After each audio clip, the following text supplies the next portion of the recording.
Becky, congratulations. Thank you. How do you feel about what's going to happen on the 25th? I'm excited. I mean, it's a big deal.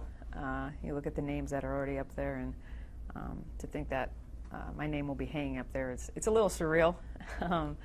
Hopefully, it'll hit, sink in on me at some point. Hopefully, when they're, dropping it. But it's really cool. I mean, kind of something bigger than my wildest dreams. Yeah, I was going to say, I mean, is that something that you ever in your wildest imagination thought would happen at this point in time in your life? I mean, I think you hope it does. But, I had my jersey retired at Colorado State, and it was an amazing experience. And I think the one thing that I always look back on is when you see that jersey up there, it's just how many people that helped you get there, how many teammates, how many coaches rebounded for you, taught you. And so it's really a great time of reflection, because I don't think you ever get there by yourself. There's always people, these building blocks that you're always stepping on to get up. And I had a lot of people help me along the way. Well, you're very humble when you say that, but you probably have people come to you and say, how Becky helped me along the way. I mean, that's got to be satisfying as well as you go through your career and your journey. I think more than anything, seeing my name up there, I hope that is a big part of my legacy, is impacting people and enabling people and encouraging people and just being there for people. I met a lot of people along the way, a lot of great teammates, a lot of great friendships all around the world. And so I think at the end of the day, if you were to ask me, do I want to be known as a great basketball? Yes, but I'd also would like to be known as a great teammate and great person to the people that battled with me. What your knowledge that you have about basketball, obviously, throughout that process, the WNBA, I mean, you obviously learned a great deal that now you're imparting, not to the ladies necessarily, but the guys as well. Well, I think, my whole journey has kind of been an uphill journey, one of challenges, and I think anytime you're faced with challenges, you have the opportunity to learn, and that's what I tried to do my whole career, was just keep learning, keep getting better. And when you look back on all those challenges, all those uphill climbs that you've had, I think it builds stuff in you, and I'm thankful for that. I'm thankful for that grit and that toughness and that character and that perseverance that it built in me. And I think, when I go over and now I talk to the guys on the Spurs, I can relate with them. I understand what it's like to be tired and not want to practice. I can understand all those ins and outs, and as well as, dissect a pick and roll. This challenge that you've got. Good entry. Way to go, Mendes. Thanks, man. I appreciate that. Very smooth. He's here, folks. Yay. We're done, baby. That's it. Yeah. Are you all right now? I'm good. Okay, thanks. And those challenges obviously continue now as you go into the NBA as an assistant coach. How has that process been for you? Again, a learning one that has challenges along the way. I'm just trying to be a sponge. I have a lot of people around me that know more than me, have more experience than me. So just trying to draw off all their knowledge, and as well as put my own stuff in there. I mean, I've had a 16-year journey as a player, professionally, and I've always kind of been a coach on the floor. I had to be, because I was so much smaller than everybody else. So there was things that I had to learn and master that maybe other players didn't, because they were just more physically dominant than I could ever dream to be. So I had to learn other ways, weird angles, how to run a pick and roll, how to read defenses. So it's now over here on the men's side, I mean, it's the same thing. You're reading defenses and they're taking things away, and how do you counter those things? And so what I do like about the Spurs, it's a collective effort. There's not one person just involved with offense, and there's not just one person involved with defense. So what you end up doing is you end up learning a lot just about basketball in general, and not just one area. I know the reaction here has been positive for you, but what about the reaction from the rest of the NBA? Has it been positive? Overwhelmingly positive. I mean, I think the guys on other teams coming up to shake my hand, calling me coach, I think people think it's really cool, and I think people it's about time kind of attitude. I mean, it's 2016, 2014 when this happened, and I think, I think game recognizes game at the end of the day. As you move forward, what are your dreams? What are your goals now as you look forward?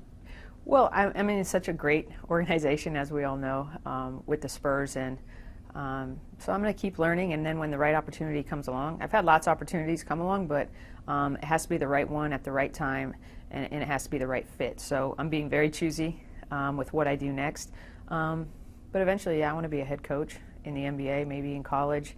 I'm open to all possibilities, but at this point, like I said, I'm trying to gain as much knowledge and experience as I can possibly get. When you look around the NBA, you see a lot of Greg Popovich students, if you will, that are head coaches now. Obviously, you've got to feel like you've got the best teacher that there is as you move forward or for that opportunity. For sure. I mean, to have him, seeing him and being in the room with him and the other great coaches that we have every day, obviously it's almost like a master's class in basketball. And you go in there and you take notes and you listen and you dialogue.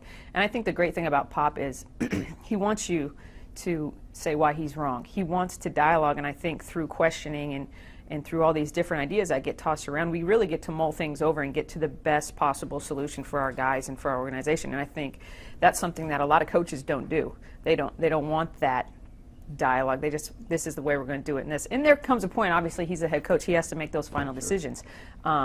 It's his program, but he takes a lot of input from everybody. He listens to everybody, and I think that kind of environment that he creates is just an exceptional learning station, if you will. I mean, it's like a garden, and you're just watering these seeds all the time, and you get all these, it just spurs on more ideas. I know you maybe you think about this, maybe you don't, but what this has really meant to the world of sports. The Buffalo Bills just hired a female assistant coach. And I think a lot of other teams that are typically men-driven are looking to women now. Has it sunk into you that you are a trailblazer, that you've broken a ceiling, so to speak? I really try. I don't really try to think about it. I really just try to be myself, try to go about my business. I'm more than happy to pass knowledge on what I've learned to other women, people that want to get in maybe to the NBA, maybe to the NFL. And I just think just that it can be done. The idea now, the seed has now been planted that this can happen. And I think that's a powerful seed to be planted in young girls' minds, in young women's minds. And I think it's a seed that I think every father would want in his daughter's mind, that, hey, whatever your dream might be, you can do it. And here's reasons why you can do it, and here's reasons how you can be successful. And I think it's just a great conversation starter, not only for the present, but for future generations. And I think we take for granted, Greg Popovich wouldn't have hired you if he didn't think you were capable of doing the job. So it's not just the fact that you're a female and we're going to, it's 2016 and we're going to make progress. I mean, you actually have to know what you're talking about as well. And I think people are taking a look at that and saying, you know what, Becky Hammon and this woman and that, they know what they're talking about. Well, I think it was the right leader and the right person at the right time, because it had to be a guy that, first of all, doesn't play games. I think anybody that follows and knows his career, he's not doing anything for any kind of other reasons other than he thinks it's right. He's not a guy that does things to look good. He's a guy that's about winning, about getting the program better. And I think the fact that it came from a guy like him that's so well respected around the sports world had even greater impact. And now everybody's kind of looking at, man, these guys, and you could all go back 10, 15 years, even to the rosters that he's established. He thinks outside the box, and we've been very successful with that. And I think moving forward, people are saying, okay, maybe it's, how does this look? How is this going to feel? And I'm more than happy, and I know he's more than happy to let people sit back and observe. One final question, if I can. When you look at little girls, and I know there's been a lot of little girls that look at Becky Hammon and say, I've got a role model now. How does that make you feel? Obviously, there's a lot of responsibility in that. We often say little girls, but I think it's also important for little boys to see that. Mm-hmm. this is a male-dominated field. So unless we change the thinking of the next generation of young men that are coming up, I don't see how we ever see really true change come about. So it has to start in the young minds of men and women, but also boys and girls together, seeing that, hey, this can work and this can be beneficial. We don't want to do things just because it's politically correct or it's the in-style thing to do. Is it good for our company? Is it going to help us make money? I mean, at the end of the day, the people want to make money in their businesses, and I think that's what this is about. And I think if you go back and you look at studies that have been done, having women in the boardroom benefits your company financially.